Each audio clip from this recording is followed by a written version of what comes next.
Ẹ káàbọ̀ sórí ètò Kí ni ká ti gbọ́. Orúkọ mi ni Adéọlá Ayégbókìkí, your counseling psychologist. Lórí ètò lẹ́ni mo fẹ́ kí a wo kókó ọ̀rọ̀ kan èyí tí a pè ní ọ̀rọ̀ òkèèrè.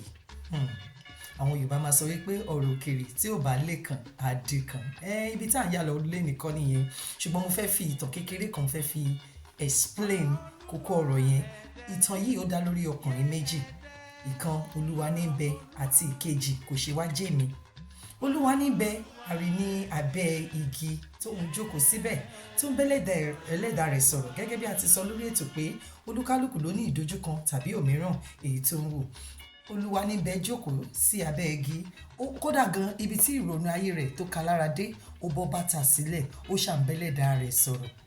Kòṣewájèmí òun kọjá ló ń tiẹ̀ ní bóun náà ṣe ń rìn lọ lòun náà ń ro ọ̀rọ̀ ayé rẹ̀ pé eléyìí ṣe wá ń ṣẹlẹ̀ sí mi, báwo lọ̀rọ̀ ayé mi ṣe rí báyìí. Lójijì lórí Olúwaníbẹ̀ tó jókòó sí abẹ́ igi in fact Olúwaníbẹ̀ níbi tóun tẹ̀ ti ń ronú ọ̀rọ̀ ayé ẹ̀ lọ tó ti ń bẹ́lẹ̀dàá rẹ̀ sọ̀rọ̀ ló ti ṣe kíni ló ti gbàgbé sùn lọ. Ẹ má gbàgbé wípé mo sọ wípé ó ti bọ́ bàtà sílẹ̀ nígbà tí ìrònú yẹn tó ka lára. Kòṣewájèmí bó ṣe rí Olúwaníbẹ̀ lábẹ́ igi ó wò wípé ṣé béèyàn lélẹ̀ ebéèyàn bíi tèmi lélẹ̀ ọkàn eléyìí balẹ̀ in fact ó tún sùn lọ níbi tó jókòó sí lábẹ́ igi ló bá wò pé ló bá tajú kọ́ ló bá rí bàtà ẹsẹ̀ Olúwaníbẹ̀ ní ẹ̀rù báyìí eléyìí ṣe dá òbí bàtà ẹ̀ ṣe dùn wò.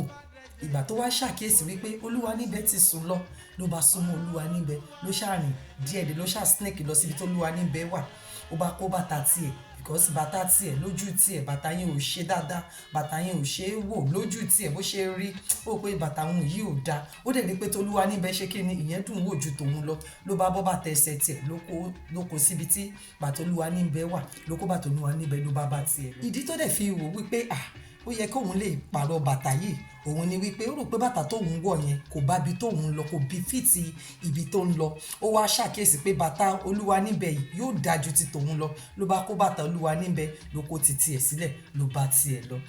Olúwaníbẹ̀ lábẹ́ igi tí yẹn sùn lọ ìyẹn ò tiẹ̀ mọ bó tiẹ̀ ṣe lọ ìyẹn bá kàn tiẹ̀ tají ló bá wọlé ńlẹ̀ ó bá wò pé òun fẹ́ wọ bàtà ló bá wò pé bàtà tóun kó sílẹ̀ kọ́ lòun báyìí ló bá tẹsẹ̀ bọ̀ bó ṣe tẹsẹ̀ bọ̀ bàtà yóò rí wípé bí bàtà yẹn ṣe rí lẹ́sẹ̀ òun ó yàtọ̀ sí bàtà tó ń wọ̀ débẹ̀ ló yẹn túmọ̀ sí wípé ó dàbí Pádániwáyé ti gbọ́ ẹ̀bẹ̀ àdúrà òun lòun bá kó sí bàtà tiẹ̀ ló bá lọ nítorí pé bàtà tiẹ̀ tó bọ́ sílẹ̀ bó bá ti wọ̀ báyìí lẹ́sẹ̀ ń yọ ńbẹ̀ lẹ́sẹ̀ ń máa yọ ńbẹ̀ lóòótọ́ ló da lókèèrè ṣùgbọ́n nínú ẹ̀ tẹ́sẹ̀ tó bá ti wọ bàtà yẹn báyìí ẹsẹ̀ ìjì sínú ẹ̀ ni òun bá wò pé tó Pádániwáyé ó dà wípé àmì wípé o ti gbọ́ tèmi òun lélẹ̀ lòun bá tiẹ̀ lọ. Arákùnrin wa Kòṣewájèmí nìyẹn tí yẹn ti ń lọ tó ti súnmọ́ wájú díẹ̀ ló bá ní kóun kó bàtà sẹ́sẹ̀ ló bá wọ bàtà yìí ibi tó ti ń gbẹ́sẹ̀ ló bá rí pẹ́sẹ̀ ń já bílẹ̀ tí mọ̀ sí wípé ìran òkèèrè nígbà mìíràn tí a bá súnmọ́ kò ń rí bí a ṣe ń wò lókèèrè.